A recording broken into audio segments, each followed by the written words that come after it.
Они называли пророка сумасшедшим, чтобы опорочить молву о нем. Затем они сказали, что он хочет опорочить их богов, и это для того, чтобы опорочить молву о нем. И это то, что происходит сейчас, потому что события во времени всегда повторяются. Люди называют жителей Мекки и Медины ваххабитами и насабитами, говорят, что они ненавидят членов семьи пророка и ненавидят приближенных Аллаха. Те же самые методы, просто разные названия, ты понял? Но ты спроси нас о членах семьи пророка, я отвечу тебе, что члены семьи пророка – это наши предводители. Спроси нас о нашей любви к пророку, и мы скажем, что он любимее для нас, чем наши семьи, наши души, наши богатства. Спроси нас, прежде чем ты возведешь на нас ложь и станешь устанавливать преграды между нами и мусульманами, чтобы продвинуть среди них убеждения, которые не были убеждениями нашего господина Мухаммада и не были убеждениями 4 имамов. Пусть Аллах благословит его и приветствует. Нет, мы не делаем этого, это делают некоторые посетители, пусть Аллах исправит их. У них есть неправильное убеждение, и вот они приходят с благовониями, и пока никто не увидит, проливает их на могилу, а затем приходят со своими последователями и говорят, что этот аромат исходит из могилы. Ты понял? Мы убеждены, что наш господин Усман и другие сподвижники из числа обитателя рая пребывают в таких наслаждениях, которых не видят глаза и о которых не слышали уши, как об этом сказал пророк, да благословит его Аллах и приветствует. Невозможно, чтобы этот аромат был ароматом из рая. В этом мире нет ароматов из рая. Да, это было в Ухуде, но сподвижники не чувствовали аромат. В хадисе пришло, что земле запрещено пожирать тела пророков. Что же касается не пророков, то это можешь быть и ты. Это не касается только сподвижников. Это щедрость от Аллаха. Он запрещает земле пожирать тела тех своих рабов, кого пожелает. Через 40 лет после их смерти сошел селевой поток на кладбище мучеников Ухуда, и вышли наружу некоторые тела шахидов, и их похоронили сыновья этих шахидов. А если кто-то говорит, что это было 80 или 100 лет назад, то это ложь. Много такого исходит от шейхов суфийских тарикатов, пусть Аллах простит их. Они аргументируют сновидениями и такими выдуманными историями, чтобы поддержать свои убеждения. Но ведь наша религия была уже полной, когда наш любимый пророк, да благословит его Аллах и приветствует, скончался. Ведь наш любимый пророк сказал: «Я оставил вас на ясном пути, с которого собьется только тот, кто действительно погиб». Всевышний Аллах сказал: «Сегодня я для вас сделал полную вашу религию, довел до конца мою милость к вам и одобрил для вас в качестве религии ислам». И если кто-то сейчас говорит, что пророк вытащил свою руку через отверстие, или что какой-то человек говорит с ним внутри его могилы, то это все ложь, потому что ничего подобного не случилось даже с лучшими людьми, с Абу Бакром, Умаром, Усманом и Али.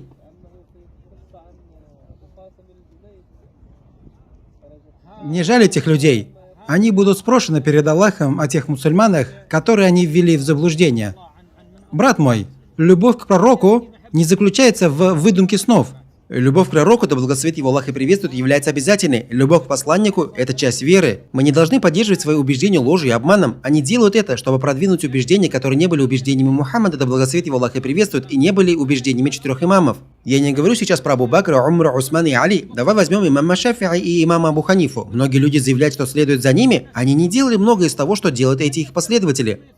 Ты не найдешь, чтобы имам Шафи'и проводил маулиды, и этого не делал имам Абу Ханифа. Ты не найдешь, чтобы имам Шафи'и и имам Абу Ханифа танцевали в мечетях. Ты не найдешь, чтобы имам Шафи'и и Абу Ханифа взывали через пророка после его смерти. Ты не найдешь, чтобы имам Абу Ханифа и Шафи'и делали много из того, что делают сегодня. Как же ты говоришь, что ты шафиит или ханафит, ведь ты не следуешь за ними, ты лживо приписываешь себя к ним. Ведь имам Абу Ханифа, имам Шафи'и, Малик, Ахмад имели одинаковые убеждения. Они не разногласили в вопросах убеждений, они только разногласили в вопросах фикха.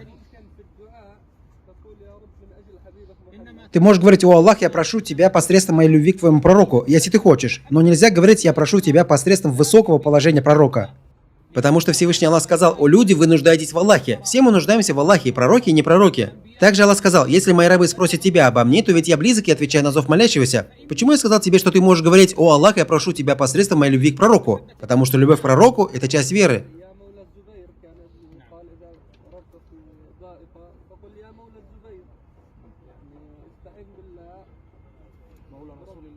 Подожди, я приведу тебе ясные аяты и доказательства. В хадисе пришло: мольба – это сердцевина поклонения.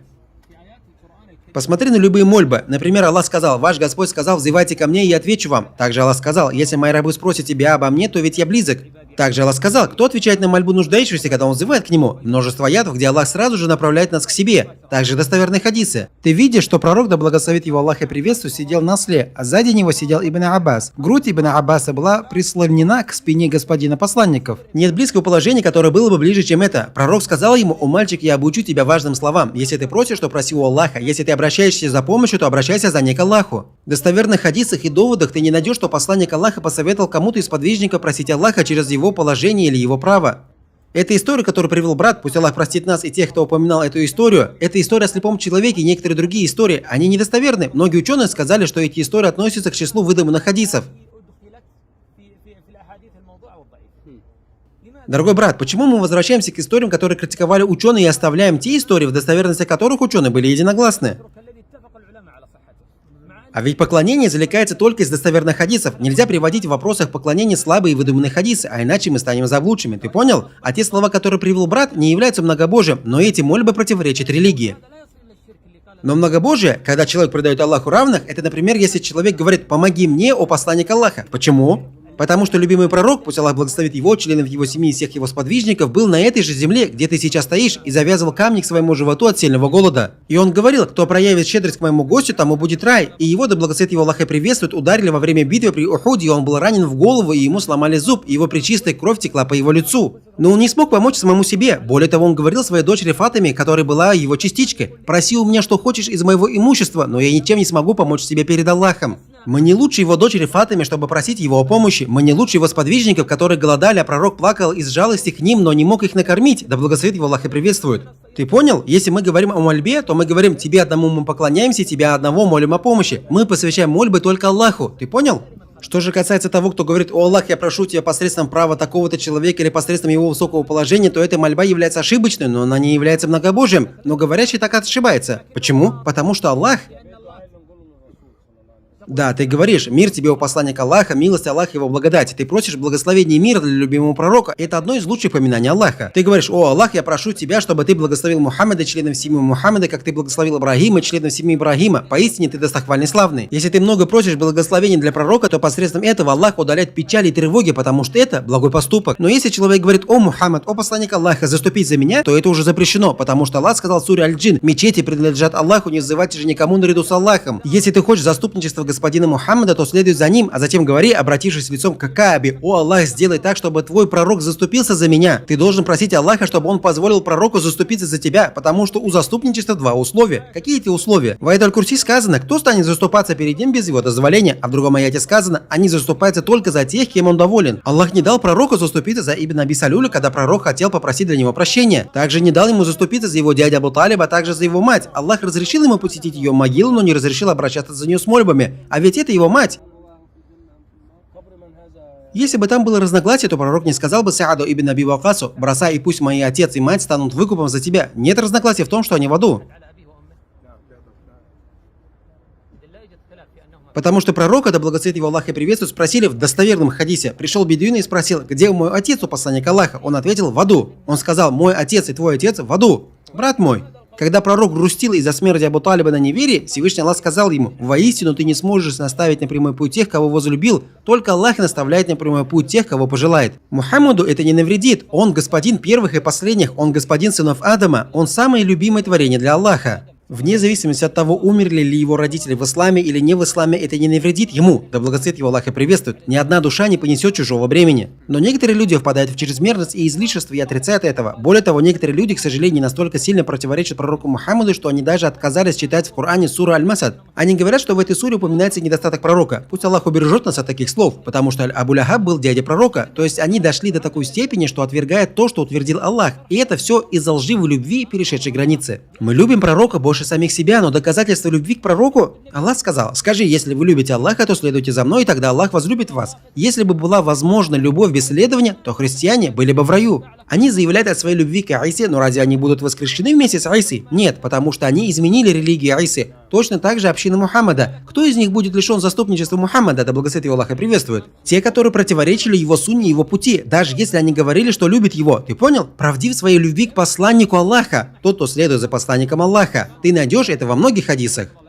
Например, пророк сказал: кто отворачивается от моей сунны, тот не имеет отношения ко мне. Также он сказал: если кто-либо совершит деяние, на которое не было нашего приказа, то оно будет отвергнуто. Я не говорю тебе: спроси вот этого шейха, саудийца или суданца, или египтянина, или йеменца. Нет. Прошли слова Аллаха: спрашивайте обладателей напоминания. Аллах не сказал: спрашивайте у тех, у кого чалмы и бороды, потому что среди них есть такие, кто вводит людей в заблуждение. Аллах сказал: обладатели напоминания. Аллах обещал, что сохранит напоминание, но он не обещал, что сохранит самих людей. Напоминание сохранено, и если какой-то ученый говорит тебе: сказал Аллах, сказал его посланник, то бери от него религию. А если какой-то ученый говорит тебе: такой-то шейх сказал мне во сне, то оставь его и его шейха. И если ты хочешь узнать, этот шейх или этот ученый на истине или в заблуждении, то посмотри, что он говорит тебе. Совершали ли это Абу Бакр, Умар, Усман и Али? Если они не совершали этого, то отвергни это и ты. Почему? Потому что пророк сказал: «Вам следует придерживаться моей сунны моих праведных халифов после меня, ведомых прямым путем. Схватитесь за это своими коренными зубами». Если какое-то дело не совершали сподвижники после смерти пророка, то оставь его. Абу Бакр, Умар, Усман и Али не взывали к пророку после его смерти.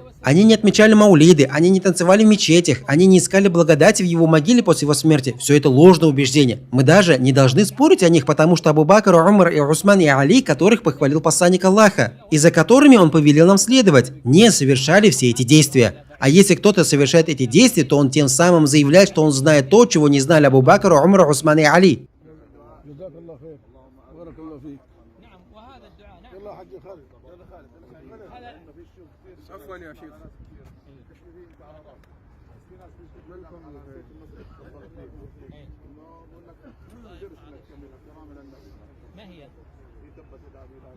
Нет, наоборот, скажи ему, что он лжец. Нет, в таких вопросах не разрешай им говорить о религии.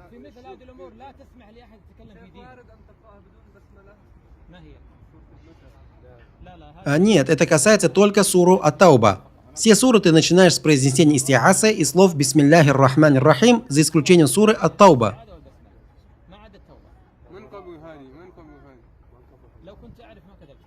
Наш господин Усман, да будет доволен им Аллах, и да сделает он его довольным, его убили хариджиты. Нет, не делай так. Посланник Аллаха запретил сидеть на могилах. Это слова посланника, не мои слова. Послушай, когда Усмана убили хариджиты, сподвижники, да будет доволен им Аллах, скрыли место его погребения и похоронили его ночью. Они похоронили его за пределами старого кладбища Бакиа. Они похоронили его в саду за кладбищем, который он купил, чтобы расширить кладбище Бакиа. Сподвижники спрятали его могилу, чтобы хариджиты не вскрыли ее после его смерти, потому что в те дни была смута. То есть даже в то время некоторые сподвижники не знали, где находится могила Усмана. Да, Усман похоронен где-то здесь, но где именно он похоронен, мы не знаем. Кто-то может спросить, а почему эти могилы отделены друг от друга? Я скажу, 300 лет назад здесь были постройки, и это противоречит тому, на чем был посланник. А правитель верующий Али сказал Абуль-Хаяджу Аль-Асади: «Не отправить ли мне тебя с тем же, с чем меня отправил посланник Аллаха?» Он сказал мне: «Не оставляй ни одно изображение, кроме как ты сотрешь его, и не оставляй ни одну возвышенную могилу, кроме как ты сравняешь ее с землей». К сожалению, люди застроили могилы и закрыли глаза на этот хадис. И вот около 100 лет назад эти постройки были уничтожены, но остались следы от тех построек. Чьи именно эти могилы, только Аллах знает, потому что во времена сподвижников не было этих построек. Нет, Хадиджа и Маймуна похоронены в Мекке, остальные его жены в Медине. Пророк похоронил своей почетной рукой некоторых сподвижников, среди них Саад ибн Муаз, из-за смерти которого сотрясся трон милостивого. Также он похоронил своего сына Абдуллаха и своего сына Аль-Касима. Да, тут на кладбище Аль-Бакия, но при этом пророк не ходил на могилы этих людей. Да, похоронил.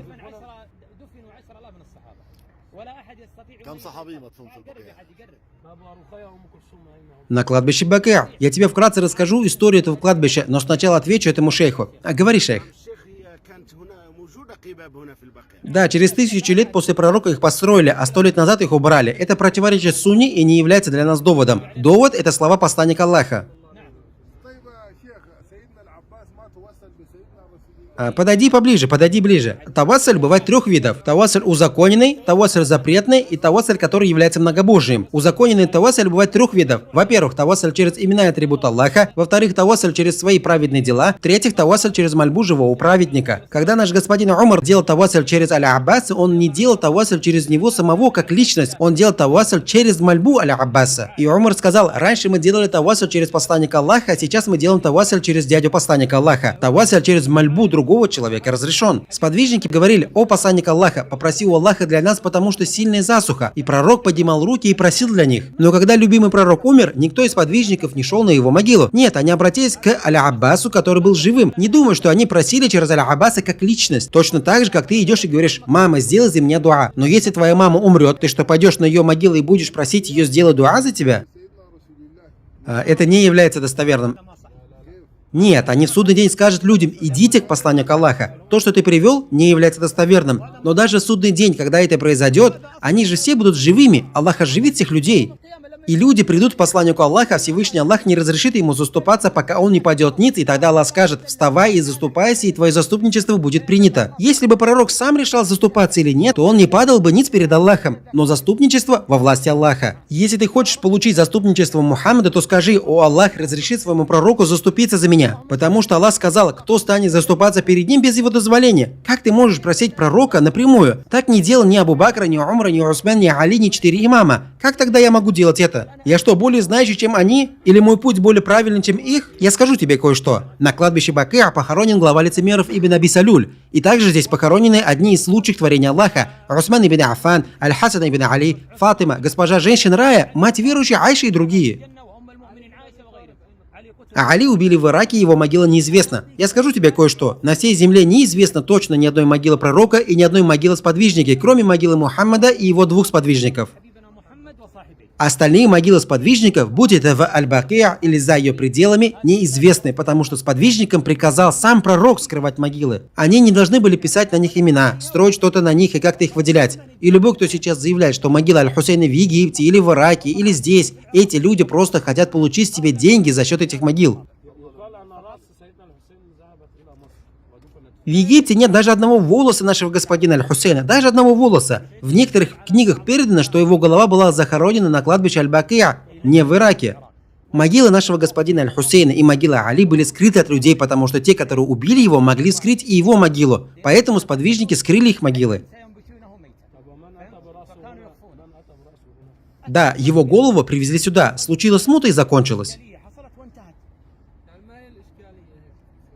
Смута заключалась в том, что некоторые люди выдали себя за мусульман и стали разделять сподвижников. Однажды ко мне здесь пришел один человек и заявил, что является доктором шариатских наук. К сожалению, возможно, он доктор в каких-то сферах, но не в вопросах вероучения. Он стал аргументировать словами Аллаха. Если бы они, поступив несправедливо по отношению к себе, пришли к тебе и попросили прощения у Аллаха, если бы посланник попросил прощения за них, я ответил ему: да, это при жизни посланника. Аллах сказал: если они пришли бы к тебе, если бы это был тавассуль через него как личность, то не было бы нужды приходить к нему непосредственно. Но они приходили к нему, чтобы попросить его, чтобы он попросил у Аллаха прощения для них. И этот доктор сказал: нет, это действует и после его смерти тоже. Я сказал ему: хорошо, прочти следующий аят, и ты поймешь, что я тебе говорю. Что пришло в следующем аяте? Аллах сказал: но нет, клянусь твоим Господом, они не уверуют, пока не изберут тебя судьей. Я сказал: давай тогда пойдем сейчас с тобой за судом к посланнику Аллаха. А он сказал: нет, посланник уже умер. Что получается? Когда речь о судействе, он умер, а когда речь идет о просьбах о прощении, он жив? Понял? Этот аят разъясняет предыдущий аят. К тому же Аллах сказал: если они пришли бы к тебе, и Аллах использовал слово «ид», которое указывает на прошедшее время. Если мы будем правильно понимать Коран, исчезнут эти проблемы. Некоторые из них переводят аят: ищите к нему пути приближения. Прочитайте аят с самого начала. Аллах сказал: о те, которые уверовали, бойтесь Аллаха, ищите близости к нему и сражайтесь на его пути. И это обращение ко всем верующим, среди которых господин посланников Мухаммад. И здесь сказано: бойтесь Аллаха. Разве это не благое дело? И сказано: сражайтесь на его пути. То есть Аллах сказал: ищите близости к Аллаху через богобоязненность и джихад. Откуда вы приписываете к этому аяту аулия и праведников?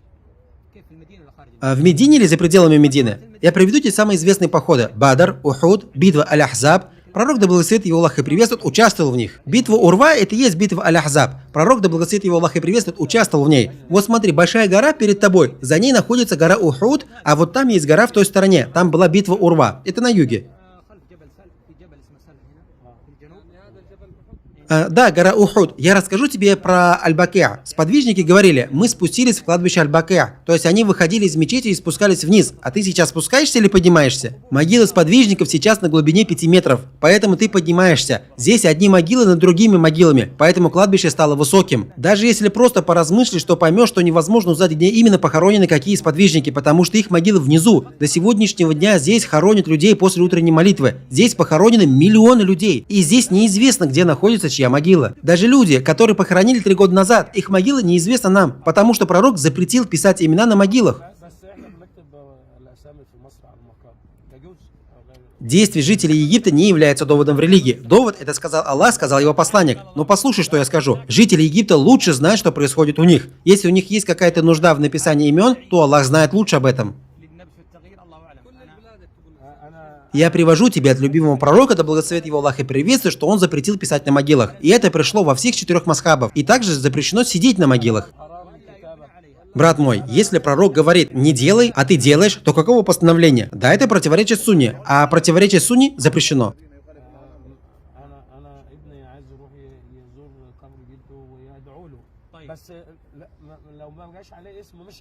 Послушай меня, мольба принимается только возле его могилы?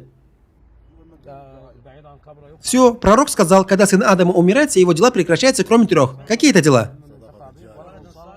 Почему он сказал праведный ребенок? Потому что не принимается мольба каждого сына за своего отца. Он должен быть праведным. Если отец правильно воспитал своего сына, то это принесет ему пользу. Его ребенок станет праведным и поможет ему своими мольбами. Потому что в судный день или же в раю степень человека начнет возвышаться. И он скажет: Господи, откуда мне это? Аллах ответит: посредством мольб твоего праведного ребенка.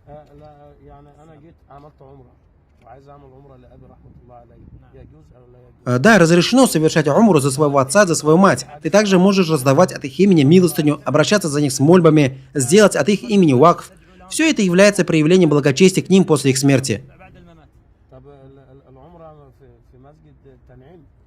Нет, здесь ученые разногласят. Некоторые из них сказали: нет, ты должен начинать новую умру из своей страны.